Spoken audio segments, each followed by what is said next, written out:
thrill me. This show is part of the Thrill Me Podcast Network. Experience more on Facebook and YouTube.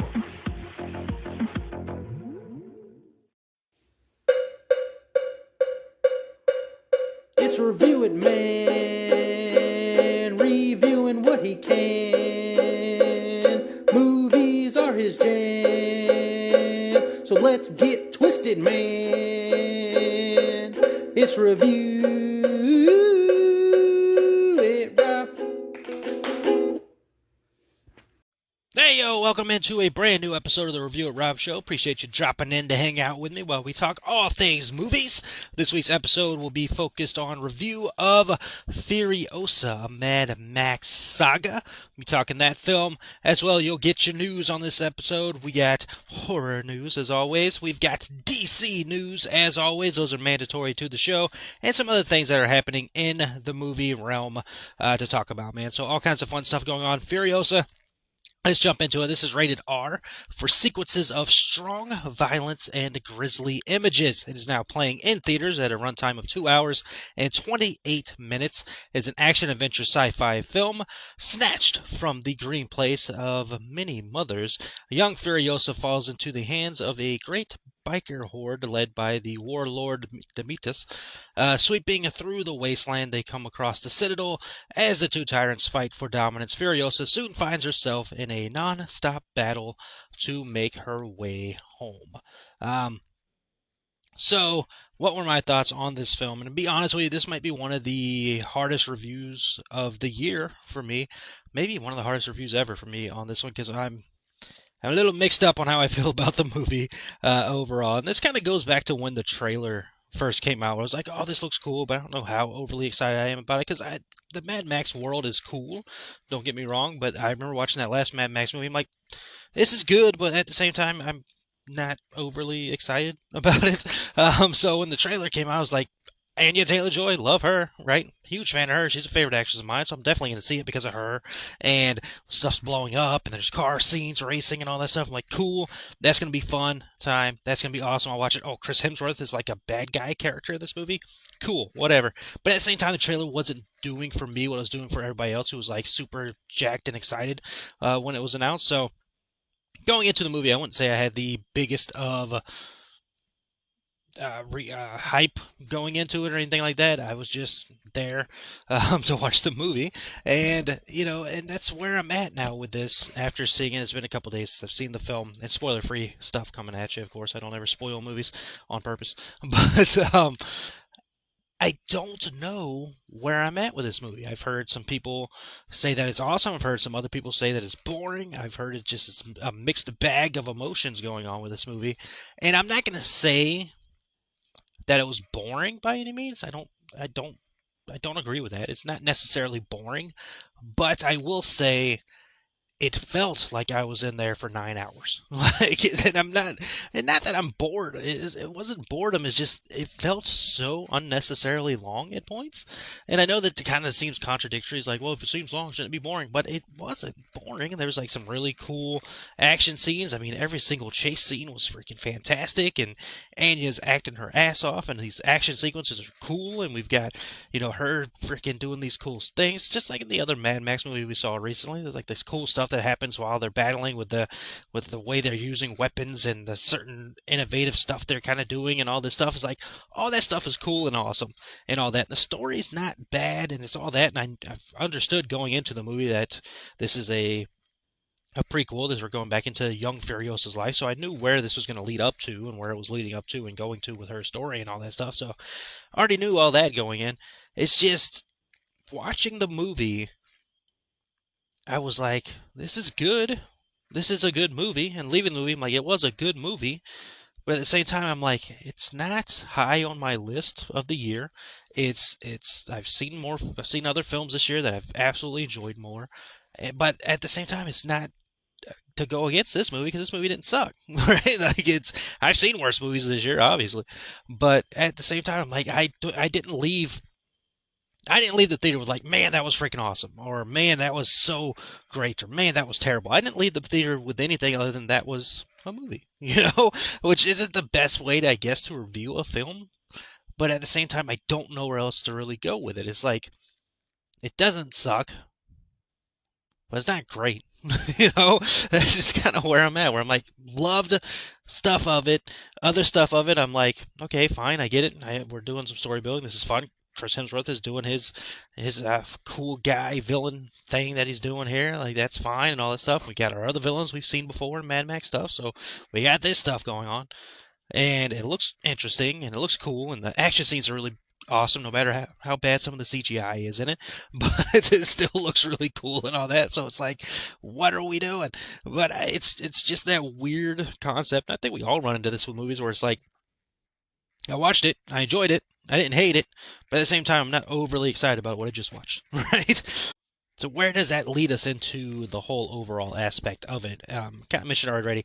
I did like the movie to a degree. Like, at the same time, even if I felt like I was in there for a long time, 2 hours 28 minutes isn't overly long. Like, I've seen movies in theaters that are 3 hours long. The Batman, Endgame. Watched both of those movies multiple times in theaters, and those were both over 3 hours, right? So, and had a blast with both of those, and never once felt bored or felt like, oh, this is going on too long or anything like that. With this movie, I don't know what it was, but it was just like, this is taking a while. And then I thought about it, I'm like, I was the same way with the last Mad Max movie. Which, let's look that up real quick. How long was the last Mad Max movie that we saw with Charlize Theron, which is the movie that this leads into, because Furiosa, that was 2 hours. So this movie's 28 minutes longer than that one. So, and there's some scenes we didn't need. Honestly, there were scenes we did not need in the movie. We probably could have cut this run down to maybe even the 2 hours. But story-wise, it's fine. Action is awesome. That's what I think you're going for these Mad Max. It's a perfect. It is a summer popcorny blockbuster movie that has a story into it that leads into the other Mad Max movie you saw, right? And that's not a spoiler. We should have already known this. So, I say, looking at the box office, this might be something we talk about on Throw Me Weekly. It's not doing well at the box office, but a lot of movies this year have not done well at the box office. That's not really a tell. I know people are different about this stuff with me, and if you notice, I didn't even bring up Rotten Tomatoes scores or IMDb scores on this episode. I'm just going to drop that because I don't freaking care about those scores. Those scores are so unimportant. They're just the stupidest things to me. So they have never swayed me. Honestly, that's a bit of a lie. They have swayed me to see a movie if they give a bad review, because one, movies I love have received horrible reviews on that thing, and on the top of that, I'm like, oh, this is a bad movie. That might be hilarious. I'm gonna watch it. But other than that, man, I don't subscribe to that thought process of, oh, let's see what Rotten Tomatoes scored it, and then I'll decide. That'll make me decide to go see it. Fuck no, dude. Screw that. Like, screw that nonsense. I'm not into that. So I think, and the box office, I don't care how much a movie made at the box office. If I'm gonna enjoy a movie, I will enjoy a movie. Like, the box office is not a teller for me to go see a movie either. That's got nothing to do with it. So, overall, it is a blockbuster movie. Like, you're going to see this movie. I think if you're seeing a Mad Max film, you're going to see it for the action scenes. How over the top, how insane are they going to be? Does it live up to the last Mad Max movie? Are we getting more of what we're getting there? You are. And are we in here for a good time? Are we in here to watch just craziness happen? Are we in here to see some wild looking people? Are we into, what you're getting into with a Mad Max film? So yes, it fits that mold. So if you're like a super Mad Max fan and you're like, I'm in it for everything these Mad Max things have given me, which, to be fair, I've only seen the other Mad Max movie, so I'm comparing it to that one, the Tom Hardy, Charlize Theron one. It fits in that line. It fits in that vein. So if you liked that movie, I don't know how you wouldn't like this movie. If you thought that movie was awesome, I don't know how you wouldn't like this one. To me, they felt like the same film. I enjoyed them both on the same aspect. They are awesome for the action value in them. Story-wise, they are good enough, but they didn't overly do much for me, if that makes sense. So those are my thoughts there for you on the Mad Max Furiosa saga. I said that all backwards like I'm Yoda. I've been watching Star Wars all weekend because they just celebrated its 47th anniversary. Yes, 47th anniversary. And then I watched Alien after that. Oh, what a double feature. What a double feature. Space, two different worlds right there in space. But there you go, man. That's my thoughts of Furiosa. If you saw it over the weekend, let me know what you thought. I saw it again on a Thursday. I got back to the Thursday schedule because bump that freaking weekend stuff, especially I think kids are now out of school and it's just going to make it even worse. So I'm not being old guys shouting at teenagers here because that's cool. People need to go to the freaking movie theater, same films, but go there to actually watch the movie instead of sitting there and sticking into the theater and talking on your phone and being obnoxious the whole fucking time. We don't want that. And I just cuss. That's how annoyed this stuff gets to me. It's beyond me how stupid people are. But nonetheless, there you go. Let me know if you've seen Furiosa, a Mad Max saga, and if you did, what were your thoughts, man? Let me know in the comments. All right, going from that world, let's jump into DC real quick with some updates, man. So we've got an update on the Green Lantern show, Lanterns, from multiple news sources. But to me, when it comes to this DC stuff, I pay attention to when James Gunn announces something or gives a clue to if it's true or not. And he did, in fact, give us the confirmation that this is in fact true. So DC Studios co-CEO James Gunn confirmed on his Instagram Saturday, writing, quote, "Yes, this is true. The Lanterns DCU series is putting together a crack team of writers based on a wonderful pilot script and Bible by Chris Mundy, Tom King, and Damon Lindelof. Damien Lindelof, you know him from Lost or The Watchmen, of course, and Chris Mundy behind Ozark. And Tom King has a good history with a lot of things. Author, comic book writer, so many things. And of course, he was behind and helped with Supergirl Woman of Tomorrow, which is also being transitioned to a live action film in the DCU. So it's cool to see him helping out over here with DCU stuff. So we've got stuff going on there with the Lantern show. Lanterns, this will be focusing on two Green Lanterns. It'll be John Stewart and Hal Jordan, man. They are investigating a mystery that Peter Safran, who is co-CEO of the DCU studios with freaking James Gunn. Peter Safran said that the mystery that they are investigating will, quote, play a really big role leading us into the main story that we're telling across our film and television, end quote. So big things happening with this Lantern show. There's not an official release date at the moment for it, but that is on the way. It is part of Chapter 1. I believe it's still called Gods and Monsters for the DCU's slate, man. So that's exciting. A lot of people have been asking for Green Lantern stuff after that Ryan Reynolds movie that they did not enjoy happened. So here you go, man. Lanterns are on the way. Two of them, very popular Lanterns. Hal Jordan and John Stewart are the ones for you. And some fun DC news, and speaking of theaters here, DC Studios and Fathom Events will be collaborating on a theatrical release of the acclaimed documentary Super /Man, the Christopher Reeve story. The documentary will debut in cinemas across the U.S. on Saturday, September 21st, 2024. There will be an encore presentation on September 25th, which is important because that is Christopher Reeve's birthday, man. So I've been hearing about this documentary as a DC guy. I've been hearing about it a lot and seeing a lot of things about it, and it is getting a lot of great reviews, and I'm very excited to see this as well. Superman, that's big time history with the DC stuff. Obviously, Superman being the first comic book and first comic book character, and then you go into, well, most popular first superhero. There's a whole thing going into that. If you want to look into it, there are some characters that came out before Superman and all that stuff, but Superman's one of the first, right? So, and then of course Christopher Reeve's Superman movie was, big deal in the history of comic book films. So, that documentary I'm very excited to see and all that. So September's a big month, man. This HHN month and HHN trip month, and seeing that, I'll gladly see that in theaters. All right, let's see. Going from DC talk, that's what we got so far. So we're going to jump over to the horror realm. Over here, we obviously cover horror movie news, TV shows, scary, spooky, sci-fi stuff, right? So I'm going to lead it off with Friday the 13th. So Friday the 13th has been a big topic of discussion for the last couple of weeks. First, the TV show was canceled, but then it wasn't actually canceled. It's still moving forward, but moving forward in a new direction. And then they announced the Jason universe, which they could have just called the Friday the 13th universe or the F-13 universe, but Jason universe, fine, cool, no problem with it, which that is now giving us Jason's character, the Jason look, and then Jason X character looks being added to the Multiverses game, which I believe comes out this week. Sometime I think I saw it like comes out in a day or something like that. And apparently I think it's a free game. I don't know. It says free to play, so maybe it is a free game. I don't know. I haven't looked at all that stuff. It's probably like one of those games that is free to play, like the Disney Speed Storm game. I don't think I paid for that, but all of the games. Didn't like Fortnite free and Minecraft free. I don't know. I don't play either one of those games either, so I'm talking out of my ass. But the Jason's over there now. And just real quick, speaking of video games, Killer Clowns from Outer Space, the video game, is coming out this week as well. I've already purchased it. It is already downloaded to my PlayStation. I cannot play it yet, but I can play it within a day of recording this episode, I believe they said.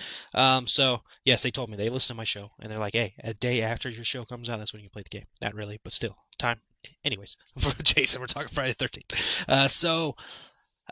Sean S. Cunningham, who some people don't like because he was kind of behind the whole issues that we were having already with the Friday the 13th series. But nonetheless, they've got that lawsuit stuff figured out. And he was asked about all kinds of stuff going on. And then movie came up. And he mentioned that he doesn't see anything happening with films for a while. And I'm paraphrasing. I don't have the actual quote in front of me. But he says probably 2 or 3 years before we get a movie of Friday the 13th. He goes into explaining that studios are less likely to put money into horror films, at least giving them a decent budget in the post-pandemic world without assurance it can do well in theaters. And I did mention earlier in this episode the box office has been weird this year with films. The Strangers Chapter 1 just became the highest grossing horror film of the year so far.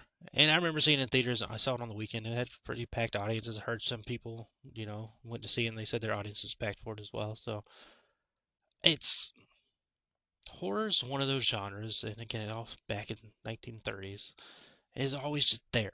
And it's always great. It's never going to go away. It's not going to be like the westerns or, anything like that. People enjoy watching horror films. My thing that I'm sitting on here is, what kind of budget are you wanting for a Friday the 13th movie? Like, that movie doesn't need a big budget. Like, what do you need? What are you asking for with this movie? It's Friday the 13th. You're set in a standard place. You're at the camp. You don't need much more than that. You don't need to go too special effects heavy on it. I mean, the special effects with kills and all that stuff, you don't need CGI for it. What do you need? Like, what kind of budget are you needing here, man? I mean, that's kind of the problem Hollywood's run into, is they're giving way too big of budgets for films now, and then when they don't make a ungodly amount back from the box office, it's like, this movie's an immediate fail. But yeah, what are you wanting for a Friday the 13th film? You don't need a big budget for a Friday the 13th film. What was the 2009 film? So that's a more up-to-date one. Let's see, what was the budget for the Friday the 13th? What was that 2009? 2009 budget. What was the 2009 budget? 19 million. And just they have some more under here. Friday the 13th Part 3, 4 million. Friday the 13th Final Chapter, 1.8 million. Freddy vs. Jason, 25 million. What? That doesn't seem unreasonable. Like, what do you need? And Friday the 13th, or sorry, Freddy vs. Jason, like, yeah, you got this special stuff you got to add in with freaking Freddy. You don't need to add in all that special stuff with Jason. So what are we doing? what are we doing? Was Friday the 13th low budget? Made on a budget of less than $600,000. That's the first movie? There you go. Like, the original installment of Friday the 13th in 1980 went on to gross over $70 million at the box office around the world on a $600,000 budget. And we didn't even see Jason in that movie, so bump it up to 800,000. Like, what are we doing, guys? What are we doing? We don't need a huge budget for a Friday the 13th film. We don't need a huge budget for a lot of movies, but Friday the 13th, where you're set in one freaking location the whole freaking movie, you don't need a huge budget. Stop the shit, Sean S. Cunningham. You just don't want to make a movie. At the end of the day, he just doesn't want to make a movie. All right, let's see. Going from there, Blumhouse, who would probably end up making the Friday the 13th movie at the end of the day when we're thinking about it. I'm sure New Line Cinema has the rights still to, but they would. Blumhouse would find a way in there. They are, of course, developing another horror franchise. They are now behind My Bloody Valentine, bringing that back to life over there with that franchise. So hopefully it works out fine. I don't have much of a problem with Blumhouse films. They are very hit and miss for sure. But, you go there to have a good time. And My Bloody Valentine, as I haven't watched those movies in a while. It's been a while for me.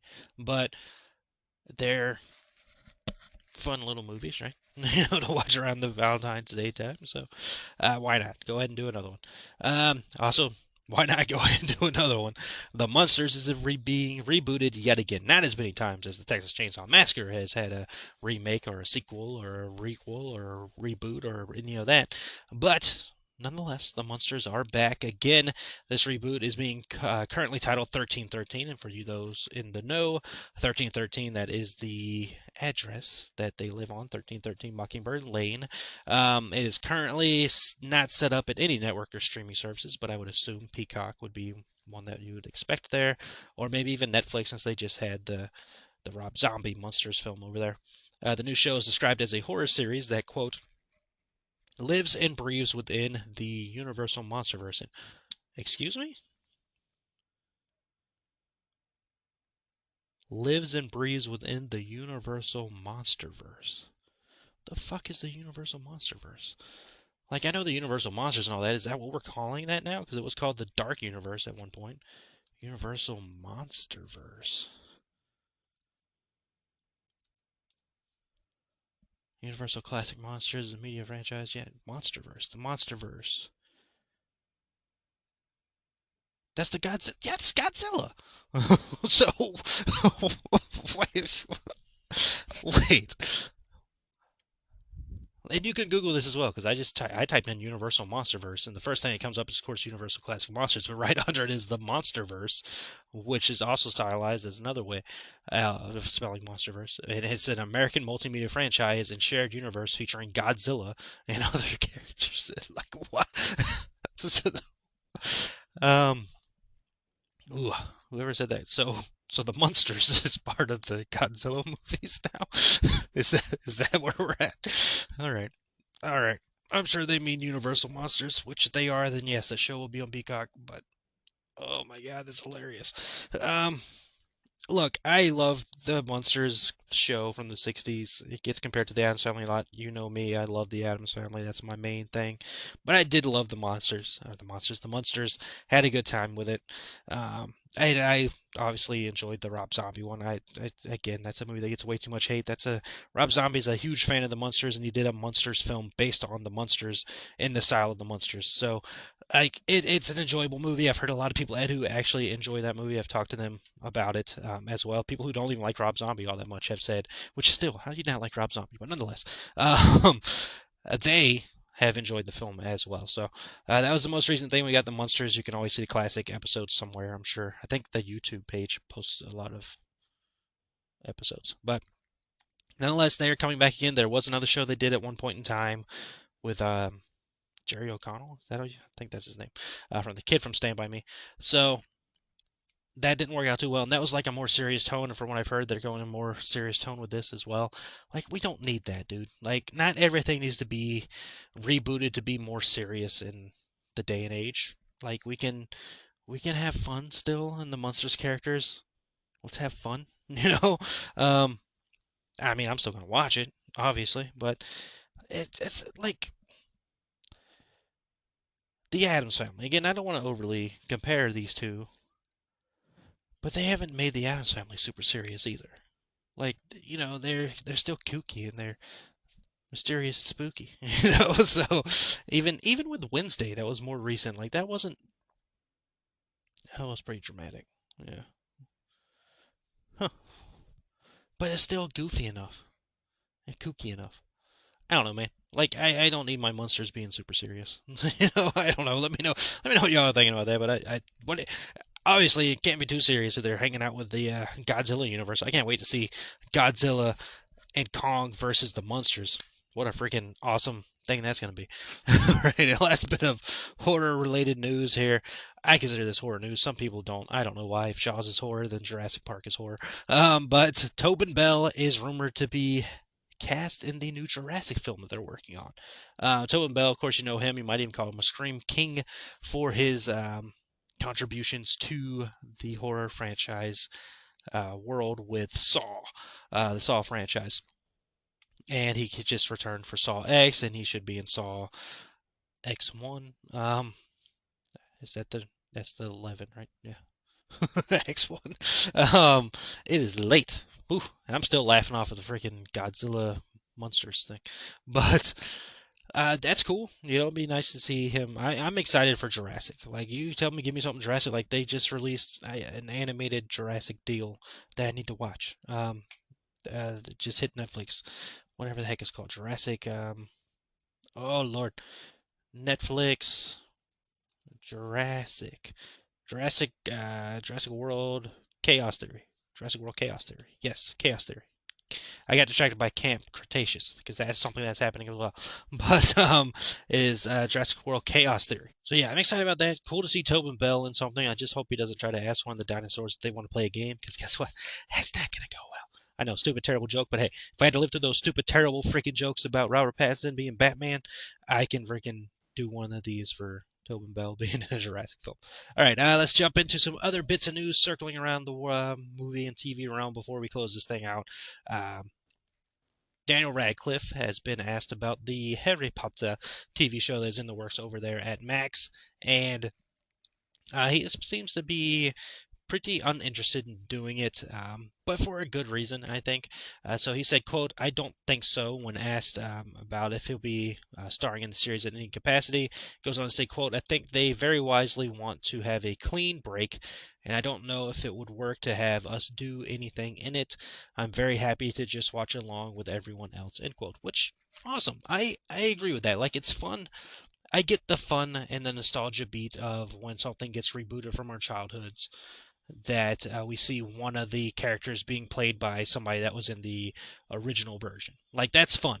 But at the same time, he is so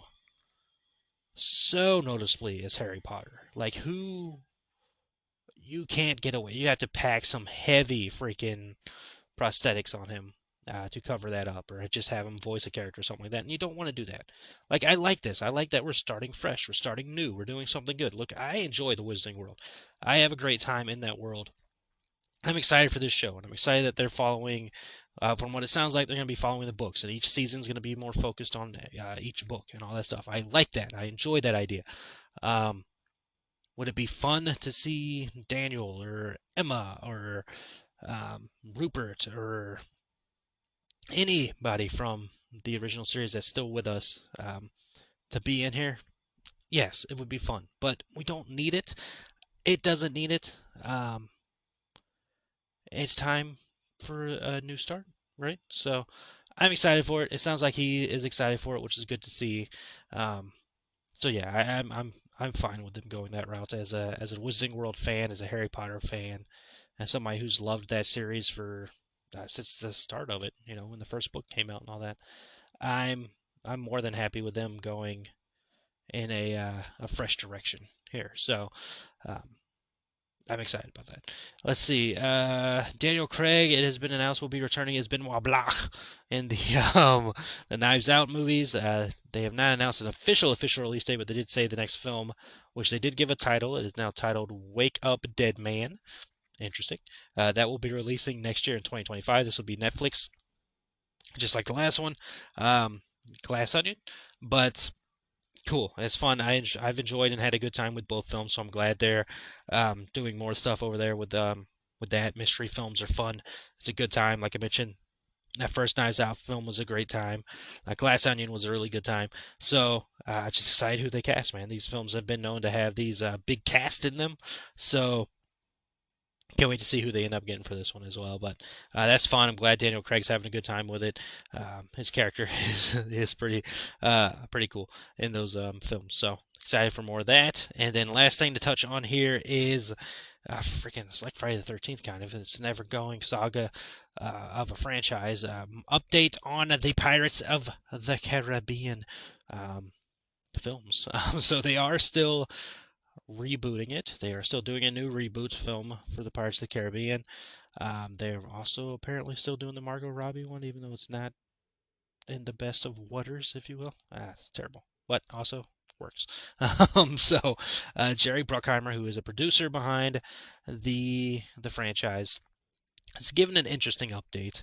He has said that it is a reboot that they're working on. The script is being written and that the script is really good. Has a very strong third act. It's just they're trying to figure out act 1 and 2, but they're figuring all that stuff out. So, but the quote that I'm on, and probably a lot of people have picked up on and have stuck with, is this one right here. He said, quote, "It's a reboot, but if it was up to me, he would be in it," end quote. Talking about Johnny Depp, who is obviously the Pirates of the Caribbean franchise. Yes, it's Disney, and it is a ride at the Disney theme parks that got turned into a movie, but those movies became very hugely successful because of Johnny Depp. Let's not get away from that. That's nothing against freaking Keira Knightley. That is nothing against can't remember his name.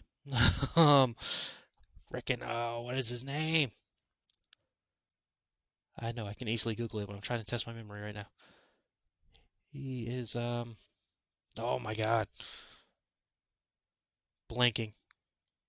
This is why Johnny Depp's the star of the franchise, because I remember him easily. What is your name, dude? God, now I can't remember his character's name, and I just had it. Alright, now I gotta look it up. Now I gotta look it up. I'm sorry, dudes. Like, I haven't watched a Pirates of the Caribbean film in a bit. What is your name, guy?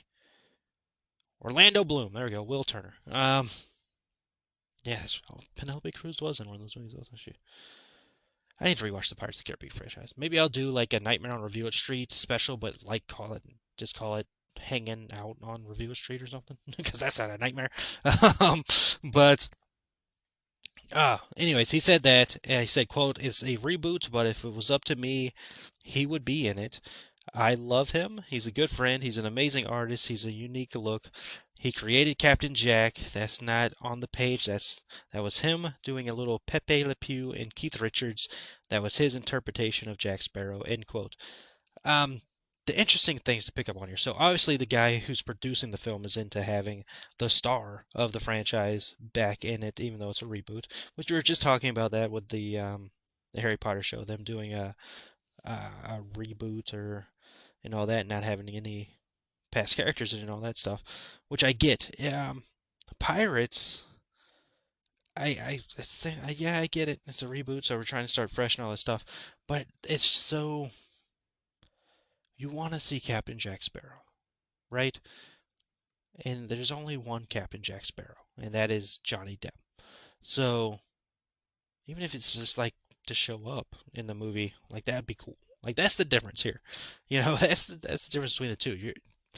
You're gonna have somebody new playing Harry Potter. You're not gonna have somebody new playing Captain Jack Sparrow.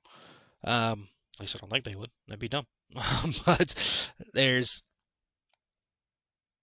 so much excitement about seeing Johnny Depp back in that role. But the other thing I'm picking up on here, that him saying that if it was up to me, he would be in it. So who is it not up to? Is Disney not wanting him in it? Who's not wanting him in it? Because Jerry Bruckheimer, who's the producer, and Jerry Bruckheimer is a big name in the Hollywood circles, if he wants him in it, I'm just going to say Johnny Depp's in it. And we're just being coy and trying to surprise people. Because they like to do that in Hollywood. Especially with these movies. So, it's, yeah, Johnny Depp's back. We're locking it in. Johnny Depp's going to be in this next Pirates movie. We all hope he is, of course. But that is it, man. That's going to do it for this week's episode. Gave you my thoughts on Furiosa, which is unknown, to be honest with you.